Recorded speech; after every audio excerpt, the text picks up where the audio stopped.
Inside the circle, I like exploring. From state parks to virgin wilderness, I love going out and seeing things. I used to go alone a lot, just communing with nature and really roughing it, but thankfully on the day in question I had someone with me. Jake hadn't wanted to go, had said he had a bad feeling about it, but I insisted. Jake is kind of a shut-in, and I thought that some fresh air and sunshine might help get him out of his shell a little. Plus, it was spring, and who doesn't like to go hiking in spring? We were hiking in North Georgia, in a state park I won't name, so you don't go looking for it. It's beautiful out there. There's a river running through the gorge, places to swim and picnic, rock walls to climb if you're feeling bold, and lots of nature to commune with.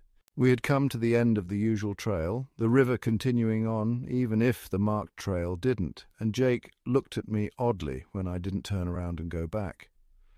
I want to see what's up ahead, I told him. I had never been beyond that, but I had always wanted to. No way, he said. That's out of bounds. The signs say there are holes or unstable terrain, so? I asked. So it means it is dangerous. I know you're all about exploring, Chuck, but I'm not trying to die today. Oh, come on, I prodded. Just a little bit further. Don't be a wimp. He looked like he wanted to go back, but my heckling had gotten to him a little. Okay, he said, but if it looks bad, we turn around, understand? Yeah, I said, waving him off as we went past the signs and onto the unmarked trail. I must not have been watching where I was going very closely, because all the warning I got was a little cracking sound before I was suddenly in free fall. I was watching the hole in the ceiling get smaller and smaller as I fell, and then everything went black for a little while. When I opened my eyes, that circle of light above me was more like a spotlight.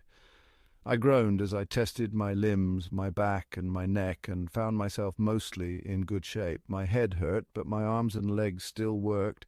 I had fallen onto some kind of moss, something that had probably saved my brains from being splattered all over the floor, and as I lay there staring up into the ceiling, I saw a silhouette impose itself over some of the light. Chuck, thank God, I thought you were dead. I'm trying to get the Rangers, but I can't get a signal. You break anything?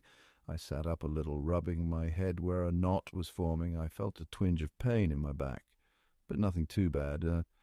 I was smart enough not to push it, though, lest I mess myself up further and unrepairably. I don't know, my back, I think. Well, that's better than most people after they fall into an underground cave, I guess. Unfortunately, I got all the climbing hooks, and you got all the rope. I'm going to head back up to the swimming hole and see if I can get some help. Hang tight, I'll be right back. Before I could say anything, Jake was gone, and I was left with nothing but the moss and the darkness around me. I didn't know how big the cave was, if I was in a cave at all, but the blackness seemed deep and impenetrable. As I lay there, the pain beginning to seep into my body, I thought I heard something. It was slight, no more than a tickle on the senses, but it was definitely something. It was like something with claws walking quietly on stone, like a rat, but bigger than usual. I thought it was my imagination at first, but as it circled my spot like a shark preparing to strike, I realized I wasn't imagining it. I lay as still as I could, hoping that whatever it was would decide that I wasn't interesting or eatable, but when it spoke, I was taken off guard. It sounded like a woman, like a young, pretty woman. Hello. I stayed quiet, not sure what was going on, hoping it was a delusion or a hallucination. Is someone there? It sounded real enough, not like any of the voices I had ever heard in a daydream or a regular dream, and despite myself, I decided to answer. Hello? There was silence for several long breaths, and then it spoke again. Are you from up there? She asked, and I assumed she was pointing to the ceiling. Yeah, my name's Charles. What's yours? Silence, and then it spoke again. I don't have one. No one has ever called me anything. That was weird. I didn't know anyone who didn't have a name. It made me wonder how long she had been down here and who had left her down here. Had she fallen into one of these subterranean tunnels like I had? Had she gotten trapped without a way out? I asked her, but after 2 long breaths, she told me she didn't know. I don't remember ever not being down here. It's my home, and if I lived up there, it was a very long time ago. The long pauses between conversations were a little weird, but I put it out of my mind.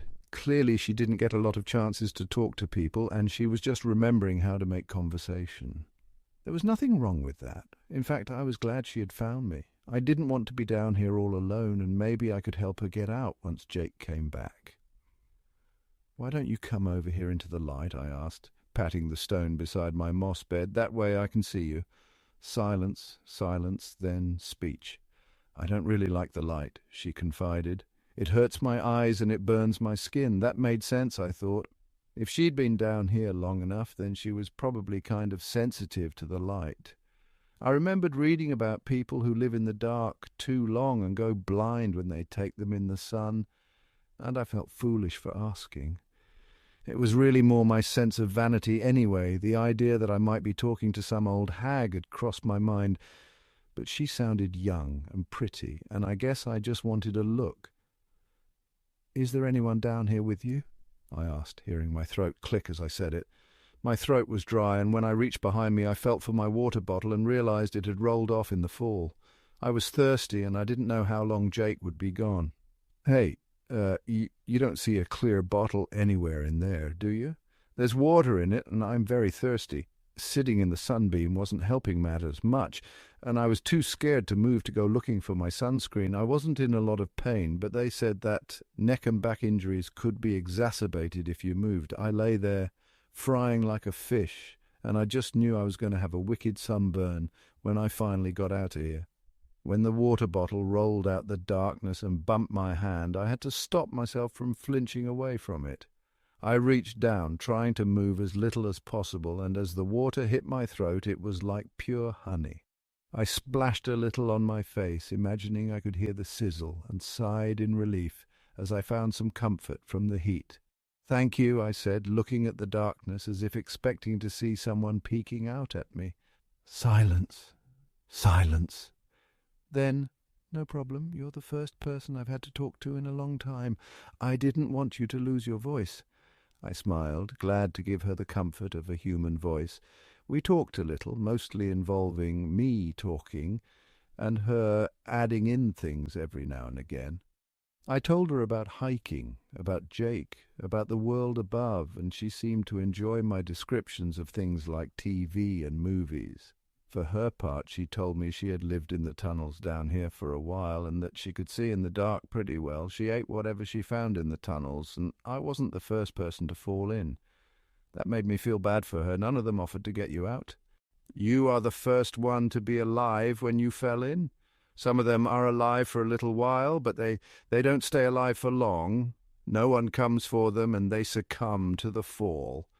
That gave me a chill. "You mean they die?" I asked. "Silence, silence, then." "Yes, and no one comes for their bodies." "Silence, silence, then." "They do not find their bodies." "I told you, Charles, I eat what I find in the caves." My mouth was dry again, but it had nothing to do with the heat. She had just admitted to being a cannibal, but I suppose one couldn't hold that against her either. She was trapped down here. Food was probably not plentiful. She had to survive the best way she could. But I couldn't understand how the Park Service didn't know people were going missing. How did they not collect the bodies before she got a chance to eat them? Did they just think people were lost in the park?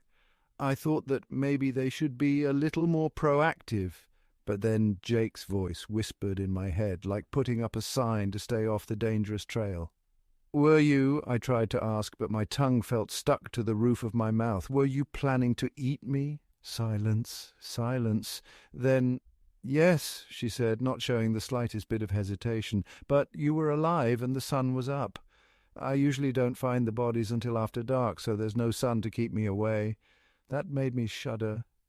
It isn't often you get to have a conversation with someone who's planning to have you for dinner, and if the sun had been down and I was still alive, I started, but I couldn't finish the thought. I didn't have to, though. Silence. Silence. Then, "Yes," she said. I was quiet, not sure how to answer, but she beat me to it again. "I have to eat, Charles. All creatures must eat, and I am no exception." "You don't feel weird about eating your own kind?" I asked, trying to find the right words so she wouldn't be offended. Silence, silence. Then, "I do not eat my own kind, Charles. I eat people." My teeth chattered a little at that. Translation, she wasn't a person, which led my mind to ask the question I dare not voice. What was she? What was I down here with? Even if my back wasn't injured, even if I wasn't paralyzed, something I was pretty sure I wasn't, I still had no way to get out. I could no more jump 30 feet than I could have tossed Jake the rope, and I was at her mercy, it seemed. She needn't wait until dusk, I thought, as I watched a cloud cruise across the mouth of the hole. If it started to rain, if it became overcast, even if some stray cloud covered my hole in shadows, it would be nothing for her to snatch me back into the darkness. It was a sobering realization to discover that your life was hanging so tenuously. "Charles?" she asked, and I heard that clicking noise getting closer. "Charles, are you okay?" I hadn't noticed until now, but her voice sounded artificial. It was like something approximating the sound of a voice. A speaker playing someone's voice from a video or something. It was a good copy, but I wanted to know what was making it. The longer I lay here, the less certain I was that she was a girl, and the more certain I was that I was talking to a monster.